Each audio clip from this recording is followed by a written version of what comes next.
umaga po at marami pong salamat sa inyong lahat.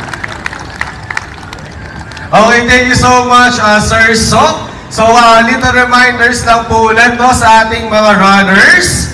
So again, wala po tayong baggage counter. So wala po tayong pag-iiwanan ng mga gamit natin.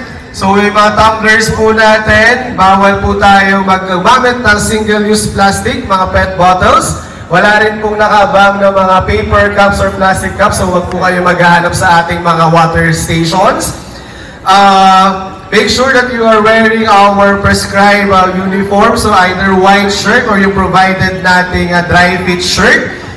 Hatid sa atin ng PhilSys Registry Office. Maraming salamat po sa inyo, sa inyong pa-t-shirt.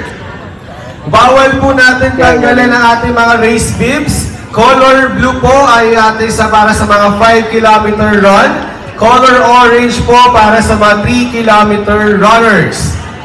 Then, stay po tayo sa mga within the traffic code area. So, paglabas po natin dito, dito po sa left side po sa right side nyo po. Yan, dito po ang ating start and finish. So, dito po tayo lalabas sa Commonwealth Gate. Okay, tapos iikot po tayo with the flow ng traffic, paikot po ng Quezon City Memorial Circle. Ang 5-kilometer run po is 2 ikot po ng QMC. Ang 3-kilometer run po is 1 ikot po dito sa QMC.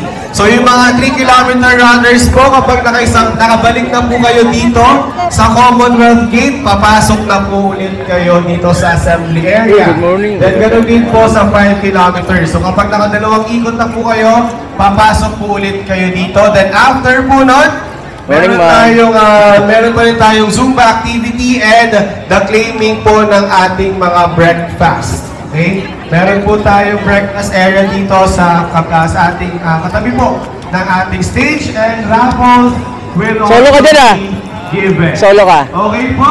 5K? 3 lang? 3K lang! Pahingan nila lang!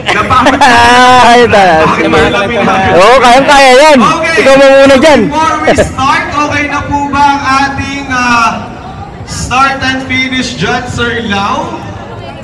Si Sir Lau. Dami, oh. 5K? 5 lang? 3K lang? 3K bang malakasan 3K? Yan o, kasama 3K din yun. 3K kayo lahat? 3K din kayo, sir? 5K ito pang malapitan ito. Shoutout na sa mga pogi. Panalo, wala.